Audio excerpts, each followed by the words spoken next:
প্রশ্নপত্র ছাপানো ও বিতরণে ডিজিটাল পদ্ধতি ব্যবহারের কথা ভাবছে সরকার, যা আগামী বছর থেকে কার্যকরের চেষ্টা করা হবে। সকালে ঢাকা কলেজে এইচএসসি পরীক্ষার কেন্দ্র পরিদর্শনে গিয়ে এসব জানিয়েছেন শিক্ষামন্ত্রী নুরুল ইসলাম নাহিদ। সকাল 10টায় বাংলা প্রথম পত্র দিয়ে শুরু হয় এবারের এইচএসসি ও সমমানের পরীক্ষা, যা চলে বেলা 1টা পর্যন্ত। পরীক্ষা শুরুর 30 মিনিট আগে কেন্দ্রে ঢোকার নির্দেশনা আছে। তারপরও 1.5-2 ঘন্টা আগে কেন্দ্রে কেন্দ্রে শিক্ষার্থী অভিভাবকদের এমন ভিড়। নিষেধাজ্ঞা আছে পরীক্ষার হলে কোনো ধরনের ইলেকট্রনিক ডিভাইস নিয়ে ঢোকার, তাই তল্লাশির পরেই মেলে অনুমতি।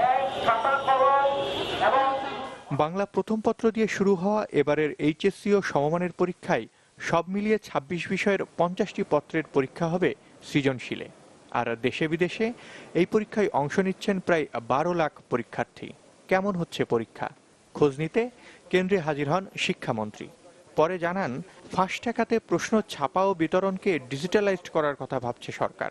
আহ্বান জানাচ্ছি, আপনারা যার যার সন্ধানকে, শিক্ষকরা আপনারা যার যার পেশাকে ঠিক রাখবেন, আর না হলে পরে সবাইকে আইনের মুখোমুখি হতে হবে। আমরা আশা করছি মানে নেক্সট ইয়ারে পাবলিক পরীক্ষা থেকে মানে আগামী বছর থেকে।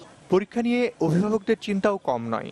কেন্দ্রের বাইরে প্রতীক্ষার প্রহর গোনা বাবা মাকে দেখলেই তা বোঝা যায়। তাই তো কেন্দ্র পরিদর্শনে এসে অভিভাবকদেরকেও আশ্বস্ত করলেন মন্ত্রী, কিন্তু তাতেও স্বস্তি পাচ্ছেন না অভিভাবকরা। গণমাধ্যমের মাধ্যমে দেখছি স্যার যে প্রশ্নপত্র ফাঁস হয়ে গেছে, যে এসএসসি পরীক্ষা শুরু, প্রশ্নপত্র কি ফাঁস হয়েছে এটা তো হয় নাই, জানি না আমরা বলছি হয় নাই। মন্ত্রী কথা মন্ত্রী তো বলে গেল, কিন্তু বাচ্চার বের হলে বুঝে যাবে না, আশ্বস্ত হতে পারছি না। এরকম স্বস্তি পাই না, প্রতি বছরই তো এরকম হয়। আমাদের বাচ্চারা পরীক্ষা দিয়ে আমরা টেনশনে থাকি। আর পরীক্ষা শেষে একই সুরে কথা বললেন ছেলে মেয়েরা।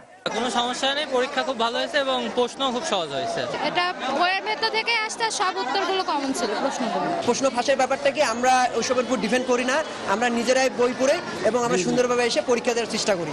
এবারের এইচএসসি ও সমমানের লিখিত পরীক্ষা শেষ হবে 15ই মে, আর ফল ঘোষণার কথা এর 2 মাসের মধ্যেই। হাসনাত রাব্বি, চ্যানেল 24, ঢাকা।